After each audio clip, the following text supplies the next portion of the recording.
Assalamualaikum warahmatullahi wabarakatuh. Waalaikumsalam. Jumpa perdana tentunya di hashtagnya Misteri Santuy bersama krunya Bobo Santuy TV. Di sini kita bukan hanya menceritakan tentang komedi-komedi serial yang biasanya kalian tonton, tapi kali ini kita akan coba untuk mengorek lebih dalam tentang cerita misterinya masing-masing.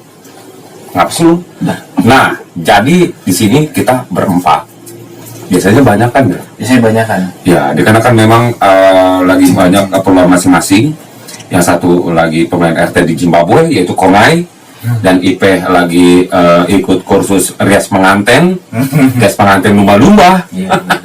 Dan juga ada Sadut lagi kuliah, tentunya kuliah alam mimpi, yang alhamdulillah sampai saat ini belum lulus. Dan juga ada Emrod yang lagi coba bikin suatu pasar online ya. Pasar online? Iya, jadi dia jualanin gemblong di pasar online. Pasar online kayak Shopee gitu ya? Enggak juga. Kayak jual-jual kuliner online gitu. Oh iya. Lewat Grab? Iya. Iya, tahu kalau nggak tahu. Kontrol merchant online. Nah, iya. Ya terus. Lu mana sih? Oke, kali ini kita mencoba menceritakan tentang misteri atau pengalaman pribadi setiap kru Bobo Santuy TV yang real dan nyata tanpa clickbait tentunya.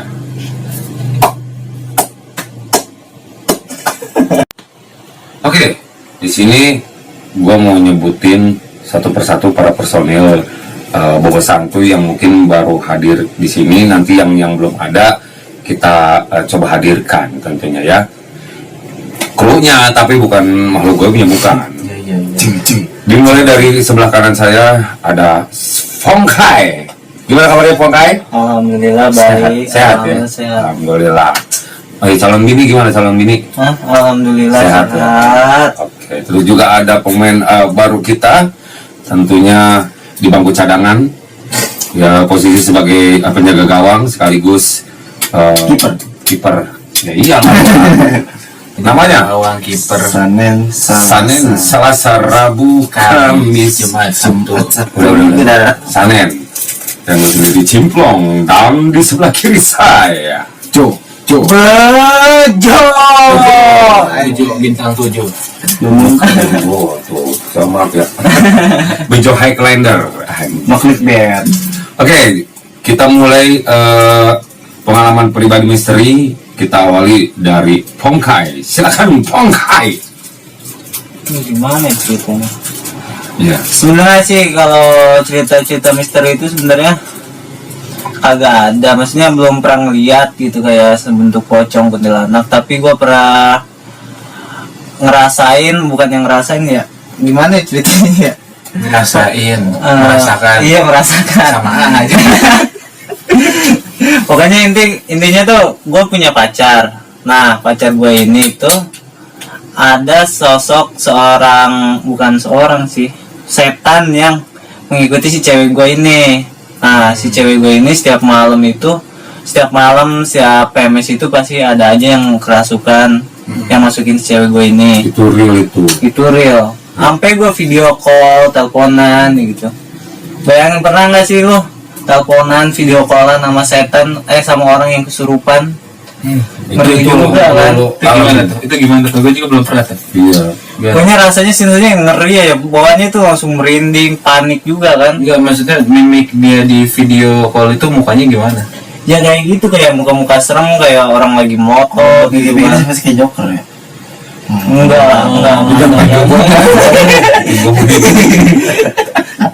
Oke. Tapi itu awal-awal lu kaget apa gimana gitu, merasa gimana? Kalau awal pertama lu merasa Iya. kalau itu tuh, kok bisa kok tahu aneh gitu gitu, ya iya. kalau itu kok aneh gitu. Iya, maksudnya kan pas sebelumnya itu kan biasa aja, pas hari-hari sebelumnya gitu kan.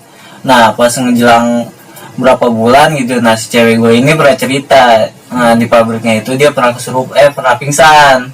Nah, semenjak pingsan itu dia mulai aneh tuh, ada yang kayaknya tuh ada yang ngedeketin. Gue juga sempat datang ke orang pintar, bisa dibilang orang pintar lah ya. Nah, nggak disebutin daerahnya lah.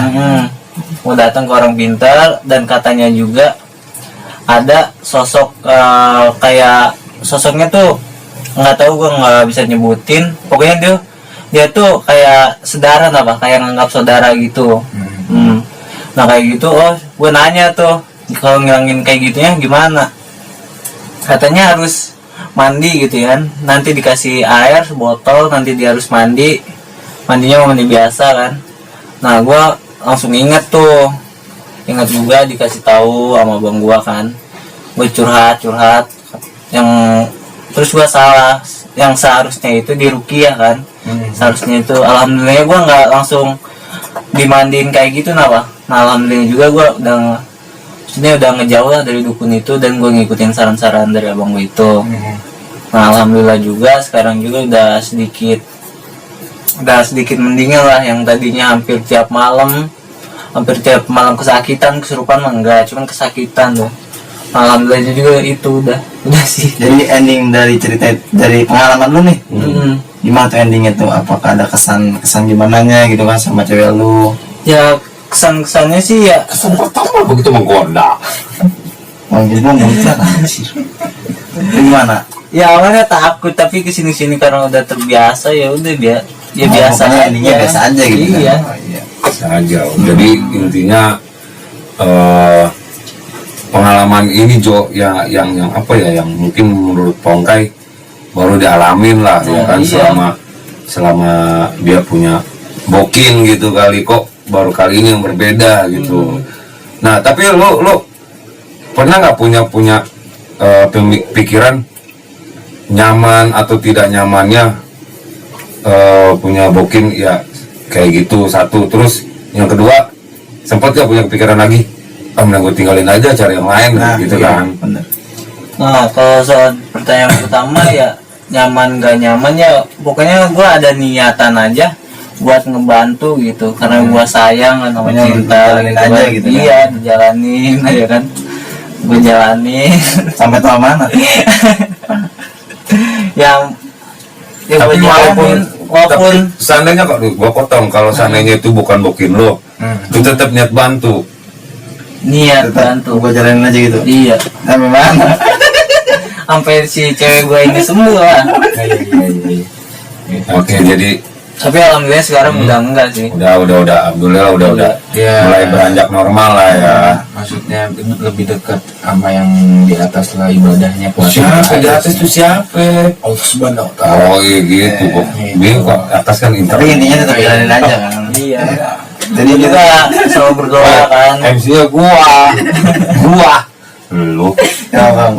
Ya. Oke, terima kasih buat Bung Pongkai ya yang udah bersedia mengungkap suatu pengalaman misteri lah intinya.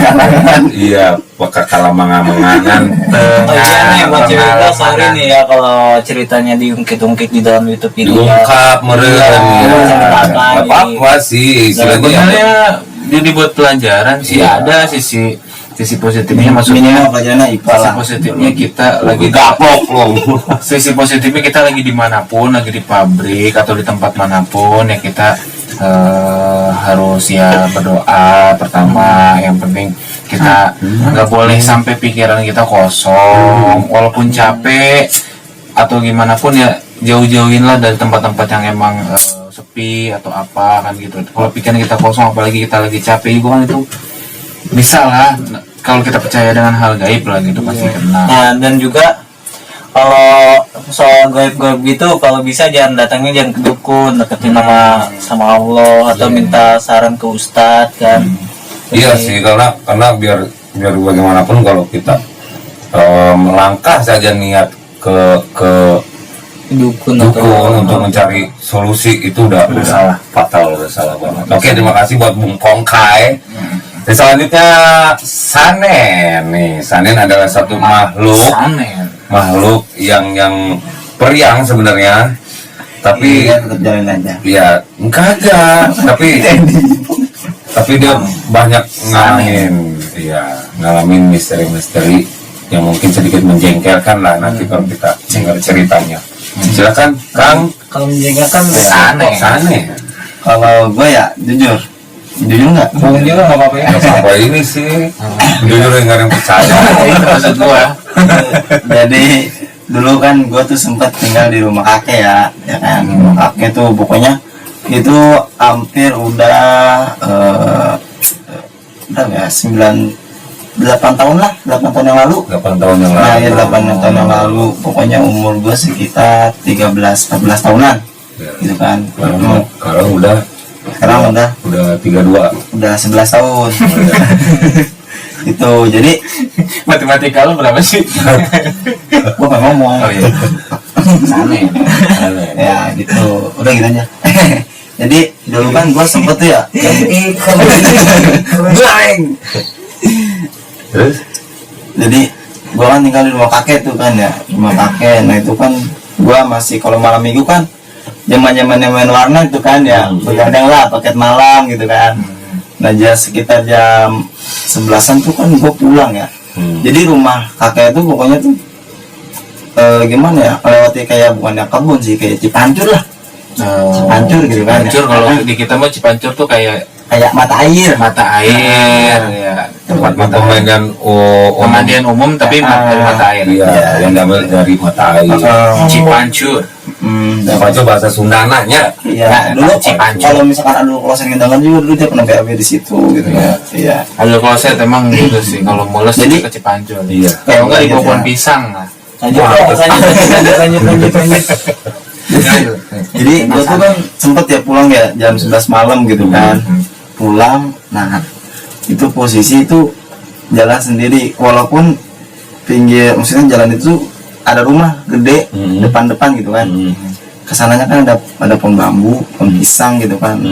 Dari situ tuh awal gue tuh bawanya tuh pengen lari aja gitu kan. Pas gue lari gitu kan, gue lari, kenapa tuh gue langsung nengok ke pinggir, pokoknya ada ya sosok makhluk kayak kakek-kakek, cuman kayak ngebalik gimana sih, kaki kayak kepala di bawah, Oh, iya, kaki posisinya di atas. terbalik. Iya, Itu bisa dibilang katanya bapaknya kuntilanak katanya. Iya, banyak yang bilang kayak begitu. Bapaknya kuntilanak kayak begitu. Bayangin Yang kepalanya yang bawa kaki dia. iya, yang turun dari pohon kan. nggak tahu lah. Terus?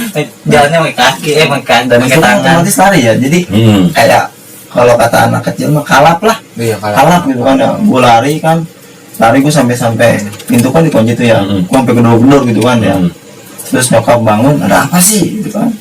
Nyokap juga bangun, emang ada apa gitu kan. Terus sama Sanen jelasin gitu kan. Udah kayak kakek gini-gini ceritain, kata bokap nyokap sudah cuci muka, ya udah cuci muka. Tapi dari selang itu tuh gak ada habisnya, gue tuh kayak nggak bisa tidur apa. Ya kan, jadi Si kepikiran iya, normal. ini kan kamar gua, bukan kamar sih, jadi kan kayak ruang tamu gitu kan. Kayak ngeplong langsung ke kamar mandi apa jalan tuh urusan, enggak pak? Iya. Urusan kamar mandi gitu kan. Posisi tuh gue tutup pakai sarung, gitu kan, karena kan nyokap sama bokap gue masuk ke kamar, ya, gue tutup pakai sarung. Jadi perasaan gue tuh ada aja yang gitu, ada aja gitu kan, ngikutin. Sampai-sampai kayak pas gue lagi nutupin muka gue pakai sarung gitu kan, kayak ada yang masak, gimana sih? Oh, kan ada suara masak Iya. lah gitu. Kayak mainin apa ya, mit ya, Main apa sih? main bulu tangkis lah, Sodet. Iya, sodet gitu kan, main sodet. Sodet tuh anak 13 tuh sodet. Codet, Nah, selang itu tuh nggak ada habisnya apa bang. Jadi dari ada yang masak, terus ada sepatu kayak gerak, gimana sih? Gerak Iya, sepatu. kayak lagi jalan langkah. Langkah kaki sampai dari gua tutupin pakai sarung tuh kayak keringetan dingin, gimana sih? Iya, keringet dingin lah. Iya, gua merem nggak bisa gitu kan, kayak Nahan boker. nahan boker gitu, gara-gara dulu kloset. Sejak kan gua nahan maksudnya nahan takut apa gitu kan, nahan takut, nggak, pokoknya gua langsung gua permin itu kan, langsung tidur lah gitu kan. Tidur, selang besoknya gua nanya ke bokap, taunya apa bilangnya? Bokap mungkin biar gua nggak takut sama nyokap, dia bilangnya Takutin nih. tikus, kata gua teh. Maksudnya sejak kapan tikus bisa gerak-gerakin Iya, iya, sepatu, iya. Oh, kata iya, gua iya. sama main Ya, mungkin mencegah biar lu nggak takut kali ya. banget gitu Ah, kan, gitu. pokoknya selang itu gua pulang. Nah, besok-besoknya tuh gua kalau dari warnet ya bang ya, pulang ke rumah tuh gue nungguin motor. Hmm. Jadi kalau ada motor gue ikutin dari belakang. Kalau motor kecil gue lari. Oh gitu, biar dapat pencahayaan lah ya. Gitu. Biar ada temannya lah. Sama temen dia. Iya, biar ada temennya. Gue sih berharap yang naik motor emang gue. Iya. Oh jadi seperti itu. Nah, itu. Oh, Ya, Nanti ada sisi positifnya nih yang gua ambil. apa tuh? Pertama ya kalau main jangan pulang malam-malam. Iya. Kalau kecil. apalagi kalau buat teman-teman nih di sana kalau main, kalau apalagi jam malam gitu ya jangan malam-malam, apalagi ini ceritanya kayak gini nih. Jadi, ayo kalau mau nggak ngalamin Kalau kayak ya gitu. pulang pagi aja udah. Ya, Jadi intinya gini loh. Iya, jadi intinya boleh main warnet gitu kan, boleh Ingat waktu. nongkrong, asal jangan. Kalau berani sih bodo amat gue mah. Iya, Ya kan? berani. Kalau nyalinya gede gitu kan. Kalau karena nyali kan namanya apes mah nggak ada yang tahu. Sebesar apapun nyali Anda, kalau udah apes. Ya itu lah. Ya intinya yang benar kata Bejo ya, kalau bisa sih ingat waktu gitu kan. Ingat waktu. Iya, yang pastinya pergi kemanapun harus baca doa lah, panjatkan doa kepada yang maha kuasa biar dikasih Kalau keselamatan. lewat jalan yang emang sepi ya misi-misi lah gitu. Iya, misi Tong, iya, ya. misi mas, misi Ya, bang. ya kalau bisa sih jangan misi ya, baca doa aja gitu. Dalam hati nggak apa-apa, dalam rumah nggak apa-apa, dalam sumur apa aja ya, lah. nggak apa-apa. Oke, terima kasih buat Kang Sanen. Iya, Jemplong. yang udah berbagi cerita tentang hal mistis yang sampai saat ini katanya belum bisa dilupakan. Karena Ya. itu Satu hal yang sangat melekat tentunya ya. kalap. Kalap. Itu kalap. Kalau kata bahasa Betokaunya atau Betawinya itu kalang kabut. Bahasa Jawanya? Hah? Bahasa Jawanya? Lungo. Oke, sekarang kita beralih ke Bejo. Bejo mungkin ada sisi cerita misterinya sepanjang hidup ini yang belum bisa dilupakan nih, yang masih diingat. Apa tuh kira-kira? Yang sampai sekarang gua masih inget sih sampai sekarang nih.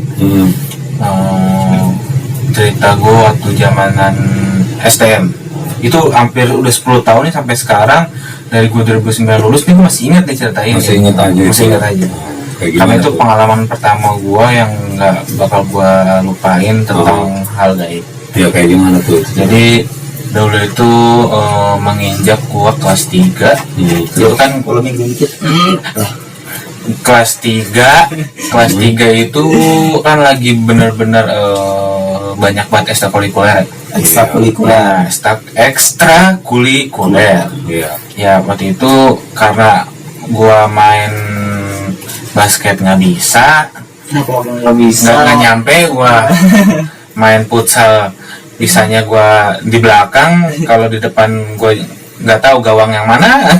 Dulu kemarin kan Agustusan katanya pernah sempat juara lomba ini lo congklak. Bukan salah. Juara harapan maksud gua. Gue kalau Agustusan itu gue yang menang cuman masukin benang ke jarum gitu dong udah. Itu pun jongkoknya garing. Jadi pas kelas 3 itu gue coba buat ikut pencinta alam. Jadi temen gue emang sekelas itu dia penggeraknya sih buat pencinta alam, memang dia suka hiking juga, naik gunung. Udah pengalaman lah ya. Pengalaman. Nah terus sebenarnya udah direncanain mau naik gunung ngecamp di daerah Jonggol, itu Gunung Sikabayan namanya. Oh, Sikabaya. Ya, daerah Dayeuh Jonggol. Kita ada ya Gunung Sikabayan. Ada. Udah sebelum prepare itu ya banyak sih yang mau ikutan kan gitu. Daftarnya, wih gokil nih, rame nih ikut kan. Rame Iya, ya. rame. Karena lihat dari Daftarnya peserta. yang mau ikutin, gokil ikut gua kan. Pas udah selang hari H-nya nih, Iya. udah mau berangkat, udah mobil udah siapin, yang datang cuma 6 orang. Dari sekian peserta yang banyak itu. Iya, gue lah, ini yang ikut cuma segini pak. Nanya ke wali kelas, lah iya sih ya cuma segini doang. Gimana sih mau tante berangkat apa enggak? Ya udah berangkat nggak apa-apa gitu. Iya. Nah selang kita prepare segala macem, alat-alat dibawa ke mobil, kita berangkat. Selang di jalan nggak jauh dari sekolahan lah, gue baru sampai desa Dayeuh. Temen gue yang masih anak STM juga, cuman dia baru pindahan dari pesantren. Nyapon gue mau ikut, ya udah kita berhenti di Dayeuh, ikut tuh kita jadi bertujuh. Berangkat sekitar sejam kurang lah, kita nyampe sampai Jonggol. Sampai Dayeuh, turun kita di pasar. Ternyata kirain bakalan sampai atas ya, ternyata enggak, sampai pasar turun semua sampai situ, udah mobil pergi, kita nanjak angkot Jalan kaki itu. jalan kaki kita. Jalan kaki. Ya gue masih karena emang happy aja sih, baru pertama kali naik gunung, lagi sama teman-teman sekolah. Camp gitu. Iya, kayak gue Pengalaman baru lah ya. Pengalaman baru, asik nih, seru nih kata gue. Udahlah kita jalan tuh ngelewatin perkebunan duren, perkebunan pala. Itu masih santai lah Itu jalan. perkebunan pala, maksudnya Buah pala. buah pala kayak gua pala di kebun. Bukan. Itu Ngeri. kepala. Itu gua sama horor. Ya, terus ya selama perjalanan sih ya masih santai-santai sih, ya sempet sih ketemu orang lokal lah gitu, orang Jonggol asli, kayak ya, nenek-nenek pinggir jalan, dia kalau ke atas